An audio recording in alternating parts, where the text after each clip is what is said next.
पिछली वीडियो में हमने पढ़ा था कि कैसे कुछ रीजंस थे जिनकी वजह से भारत के लोग जो थे गुस्सा किससे ब्रिटिशर्स से। वो क्या क्या रीजन थे एक बार रिवाइज कर लेते हैं। सबसे पहला रीजन था कि इन लोगों ने कस्टम ड्यूटी इंक्रीज कर दी थी।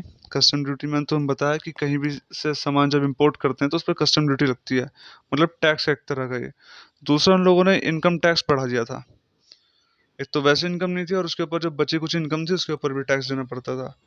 फिर उसके बाद उन लोगों ने क्या किया था, फोर्स रिक्रूटमेंट। फोर्स रिक्रूटमेंट तो हम बताया था कि जबरदस्ती लोगों को फौज में भर्ती कर लिया करते थे, जिससे कि इनके लिए जा करके बाहर देशों में लड़े। वो वर्ल्ड वॉर चल रही थी क्योंकि इस दौरान।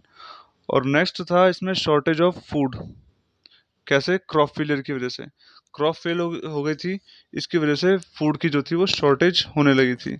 और नेक्स्ट था इन्फ्लुएंजा, जो मैंने तुम्हें बताया था, जिसको हम बोलते हैं स्पेनिश फ्लू।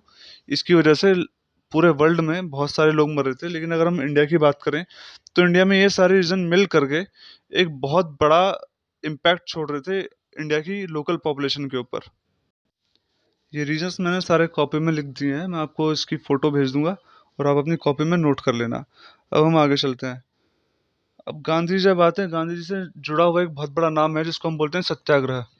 सत्याग्रह क्या था? सत्याग्रह ये था कि भाई सिंपल जा करके हड़ताल करो, भूख हड़ताल करो और चुपचाप जा करके बैठ जाओ जिसने तुम्हारे साथ गलत किया उसके सामने। आज नहीं तो कल वो मानेगा ही मानेगा। ठीक है, इतनी बड़े हम पावर नहीं थे कि ब्रिटिशर्स को मार पीट के हम बाहर भगा देते इंडिया से। तो इसके लिए कुछ अलग तरीका अपनाना पड़ता, जो गांधी जी ने सत्याग्रह के नाम पे अपनाया था। अब मैंने आपको पिछली क्लास में बताया है एक बार कि गांधी जी इंडिया जब आते हैं तो इससे पहले वो लंदन जाते हैं पढ़ने के लिए, वहाँ पर लॉ करते हैं। लॉ करने के बाद वो जाते हैं साउथ अफ्रीका अपने किसी फ्रेंड का एक केस लड़ने के लिए। साउथ अफ्रीका भी जैसे इंडिया था ब्रिटेन की कॉलोनी, वैसे साउथ अफ्रीका भी ब्रिटेन की कॉलोनी था। तो वहाँ पर अपने फ्रेंड का केस लड़ने जाते हैं। केस लड़ने के चक्कर में वो वहाँ पर करीब 15-16 साल रुक जाते हैं। उसके पीछे रीज़न ये था कि केस तो सॉल्व जल्दी कर लेते हैं, लेकिन वहाँ पर एक बहुत बड़ा डिस्क्रिमिनेशन चलता था ब्लैक और वाइट के बीच में। जैसे आज की डेट में आप देखते होंगे कि अभी न्यूयॉर्क में, पूरे यूएसए में कई जगह दंगे हुए थे ब्लैक और वाइट को लेकर के। तो सेम केस वहाँ चलता था। तो इसके खिलाफ गांधी जी ने आवाज़ उठाई और वहाँ पर मूवमेंट्स लीड की।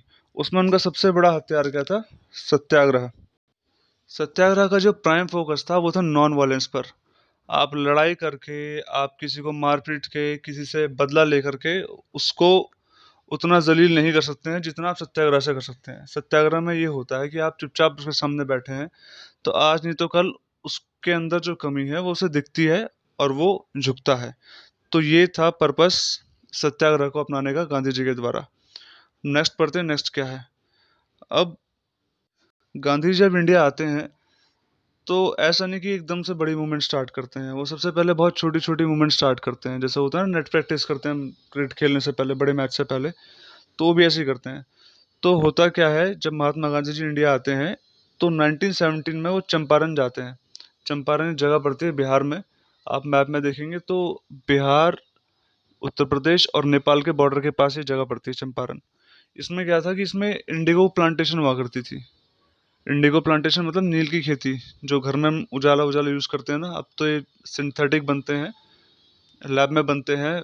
लेकिन पहले ये लोग इसको उगाया करते थे खेतों में। किसानों से इंडिगो उगाने के बाद इन्होंने क्या किया, अंग्रेज़ों ने उनसे लेना बंद कर दिया। अब हुआ क्या कि जब फसल, अगर कुछ खाने की चीज़ें, मान लो गेहूं उगा रखे होते हैं तो आज नहीं तो कल लोग खाए जाएंगे। ठीक है, लेकिन अब इंडिगो है, इंडिगो उगा लिया है तो अब उसका क्या करें? इंडिगो हमारे यहाँ तो इस्तेमाल होता था नहीं, अंग्रेज ले जाया करते थे डाई की तरह इस्तेमाल करने के लिए। अब उन्होंने लेना बंद कर दिया तो फिर कहाँ जाए ये जो किसान थे। तो इसलिए वहाँ पर सत्याग्रह करने की ज़रूरत पड़ी। सत्याग्रह करने के लिए वहाँ से एक आदमी गांधी जी को ले जाता चंपारण, और गांधी जी की लीडरशिप में वहाँ पर एक सत्याग्रह होता है छोटा सा, जो कि सक्सेसफुल हो जाता है। उसके बाद होता क्या है, गांधी जी जाते हैं खेड़ा में। खेड़ा गुजरात में पड़ता है। ये एक छोटा सा गांव टाइप का था। इसमें क्या था कि इसमें, जैसे मैंने आपको बताया था ऊपर, की एक एपिडेमिक उस टाइम आया हुआ था, इन्फ्लुएंजा। ऐसे ही एक छोटा एपिडेमिक आया हुआ था, छोटा नहीं बल्कि ये भी काफ़ी बड़ा था। जब हम आगे चैप्टर आएगा हमारा इंडस्ट्रियलाइजेशन करके चैप्टर है इसमें, हिस्ट्री में, उसमें हम पढ़ेंगे इसके बारे में, लेकिन हल्का सा बता देता हूँ। ये प्लेग फैल गया था उस दौरान। तो प्लेग से क्या था, फसलें बर्बाद हो गई थी। फसलें तो बर्बाद हुई, ये इंसानों को ज़्यादा इफेक्ट कर रहा था।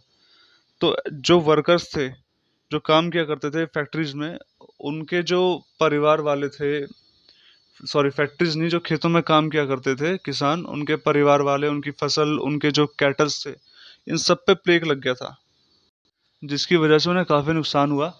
लेकिन अंग्रेज़ जो थे, वो अंग्रेज़ टैक्स कम करने के लिए राज़ी नहीं थे। भले तुम्हारा नुकसान हुआ चाहे कुछ भी हुआ, उनको टैक्स पूरा प्रॉपर चाहिए था। इसके लिए वहाँ पर प्रोटेस्ट होता है, वहाँ पर सत्याग्रह किया जाता है गांधी जी के द्वारा, वो भी सक्सेसफुल होता है। फिर इसके बाद गांधी जी जाते हैं अहमदाबाद। अहमदाबाद में क्या था कि कॉटन मिल वर्कर्स थे कुछ, वहाँ पर कॉटन की मिल्स थी, उनमें काम करने वाले जो वर्कर्स थे, उनके यहाँ पर प्लेग फैल चुका था। अभी हमने पढ़ा था खेड़ा में प्लेग फैला था, तो खेड़ा और अहमदाबाद ज़्यादा दूर नहीं है, दोनों गुजरात में ही है। तो जब वहाँ पर ये प्लेग फैला, तो जो वर्कर्स थे मिल्स के, कॉटन की मिल्स के, उनके वर्कर्स के फैमिली मेम्बर्स, उन वर्कर को खुद प्लेग हो गया था, जिसकी वजह से वो लोग डिमांड कर रहे थे कि कुछ सैलरी में बोनस मिले। तो वहाँ के जो मालिक थे, मिल के मालिक, उन लोगों ने मना कर दिया। तो इसलिए प्रोटेस्ट चल रहा था। तो फिर यहाँ गांधी जी को बुलाते हैं, फिर गांधी जी प्रोटेस्ट करते हैं, सत्याग्रह करते हैं, और फिर गांधी जी यहाँ पर जीत जाते हैं। तो ये 3 छोटे-छोटे स्ट्रगल गांधी जी ने करे। सबसे पहला चंपारण, फिर खेड़ा, फिर अहमदाबाद।